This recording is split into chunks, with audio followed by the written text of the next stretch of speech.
Scary telling. I was driving down a dark and deserted rural road on New Year's Eve, feeling confident that I wouldn't get caught. I had had too much to drink, but I didn't think it was that big of a deal. As I continued down the road, my mind began to wander. I thought about all the fun I was going to have tonight and how I was going to forget about all my problems. Suddenly, I saw flashing blue lights in my rearview mirror. I immediately knew what was happening. I had been pulled over for drinking and driving. I took a deep breath and tried to calm myself down. I knew I had to be careful if I wanted to get out of this situation with as little trouble as possible. As the man approached my car, I could see that he wasn't in uniform. He was wearing plain clothes, but I assumed he was just a plainclothes police officer trying to catch drunk drivers on New Year's Eve. I rolled down my window and waited for him to speak. "Sir, have you been drinking tonight?" he asked, peering into my car. I hesitated for a moment, but then decided to tell the truth. "Yeah, I've had a couple of drinks," I said. The man looked at me sternly. "I'm going to need you to step out of the car, sir." I got out of the car and followed the man to the back of his unmarked car. He asked me to perform a sobriety test, which I did. I stumbled a little, but I thought I did pretty well. The man then handcuffed me and put me in the back of the car. I began to feel uneasy about the situation. The car didn't have any police markings, and the man wasn't wearing a uniform. But I assumed he was just a plainclothes police officer trying to catch drunk drivers. As we drove down the dark and deserted road, I tried to ask the man some questions. I wanted to know what was going on and why he wasn't in uniform. But he remained evasive and refused to answer my questions. My anxiety grew as we drove further down the road. I began to realize that something wasn't right. This man didn't seem to be following proper protocol, and the car didn't have any police markings. I tried to calm myself down and tell myself that I was just being paranoid. But then, the man told me that I was in trouble. He wouldn't say why, and I began to feel like I was in a nightmare. I had no idea what was going on or what was going to happen to me. Eventually, the car pulled over on a deserted stretch of road. The man took me out of the car and led me into the woods. I realized then that this man wasn't a cop at all. He was a deranged killer who preyed on drunk drivers on New Year's Eve. I was in for a long and terrifying night. As the man led me into the woods, I knew I was in serious trouble. I was drunk and in handcuffs, and this man had already shown that he wasn't a cop. I tried to think of a way to escape, but my mind was cloudy and my body was weak. The man didn't say anything as he led me deeper into the woods. I stumbled a few times, but he kept a firm grip on my arm. I could feel his eyes on me, and I knew he was enjoying my fear. As we walked, I tried to ask the man some questions. I wanted to know why he was doing this and what he was going to do to me. But he remained silent, only glancing at me occasionally. Eventually, we reached a clearing in the woods. The man pushed me down onto the ground and sat beside me. I tried to struggle, but he was too strong. "You're in a lot of trouble," he said, his voice low and menacing. "You shouldn't have been drinking and driving.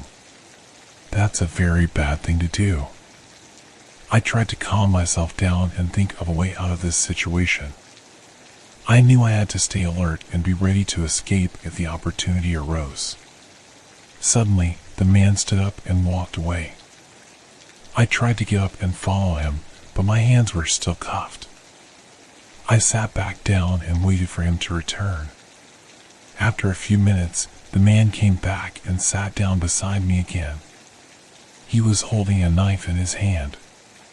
"You know what I do to drunk drivers like you?" he said, holding the knife up to my face.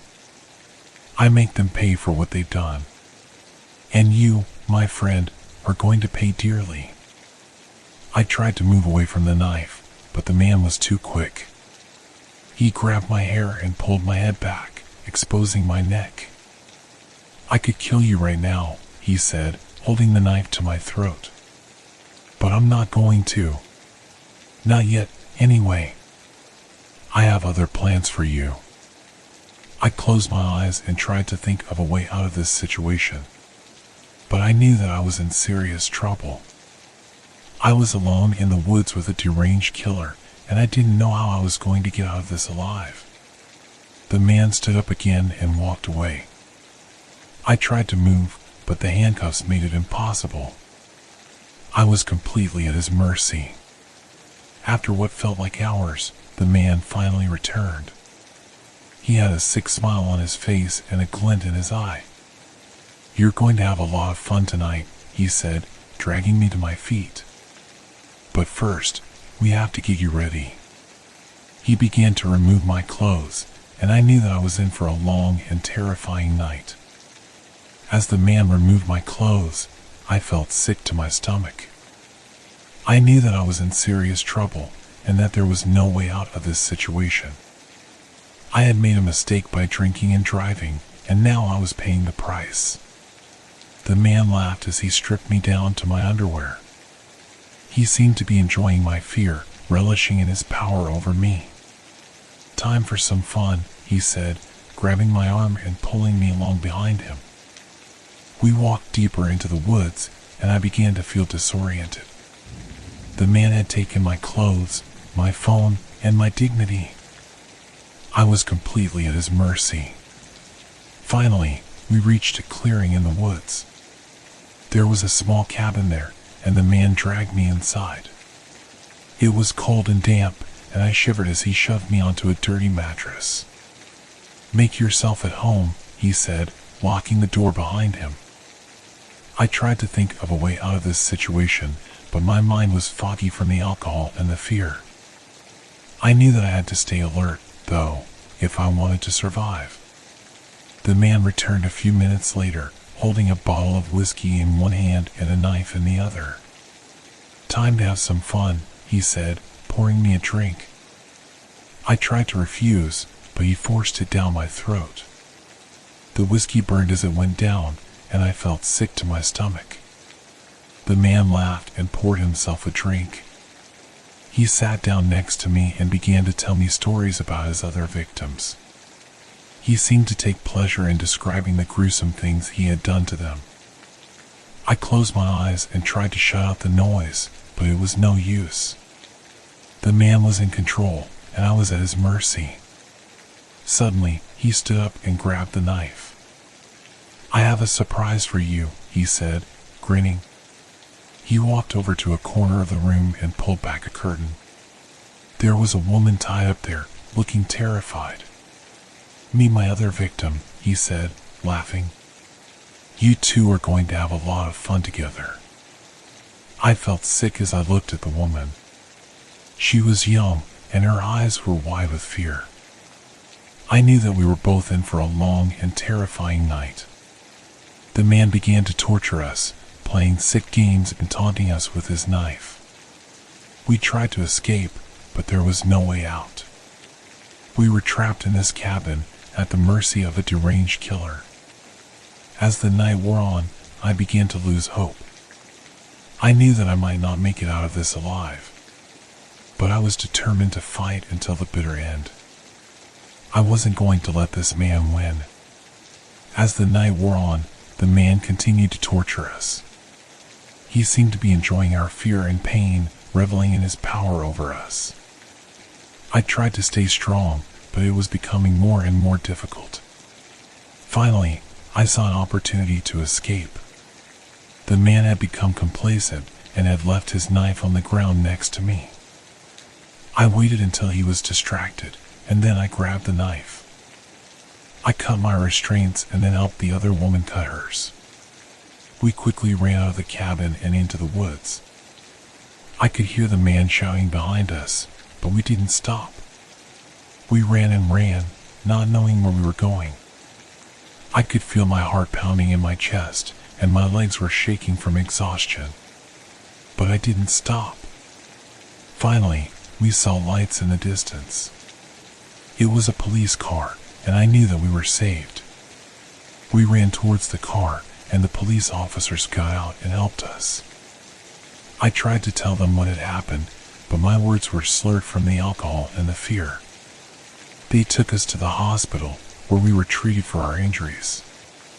As I lay in the hospital bed, I couldn't believe what had happened. I had come so close to death, but I had somehow managed to survive. I knew that I would never forget this experience and that it would stay with me for the rest of my life. The police eventually caught the man who had abducted us. He was sentenced to life in prison, and I felt a sense of relief knowing that he wouldn't be able to hurt anyone else. But the experience had changed me.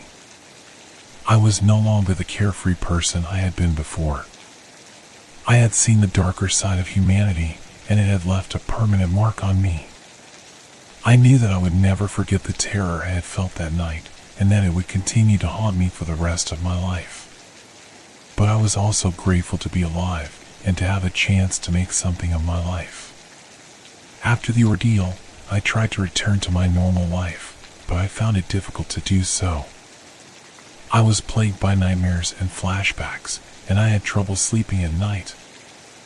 I was constantly on edge, and I jumped at any sudden noise or movement. I sought therapy to help me deal with the trauma I had experienced, but it was a long and difficult process. I had to face my fears head-on and confront the memories that haunted me. Over time, I began to heal.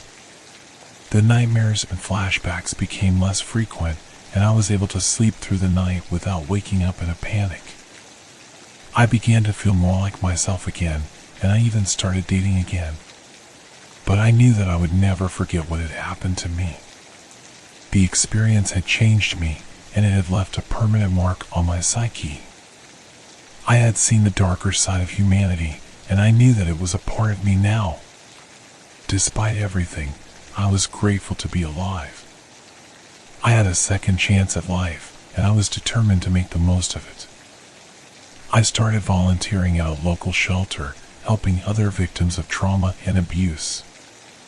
I found that helping others was a way to heal myself, and it gave me a sense of purpose. Looking back on the experience, I knew that I had made mistakes. Drinking and driving had been a foolish and dangerous choice, and it had nearly cost me my life. But I also knew that I wasn't alone. There were countless others who had made similar mistakes and who had paid the price. In the end, I had learned an important lesson. Life is fragile, and we never know what might happen. It's up to us to make the most of the time we have, and to cherish the people and experiences that matter most to us. And even when the worst happens, we can still find a way to heal and to find hope in the darkness.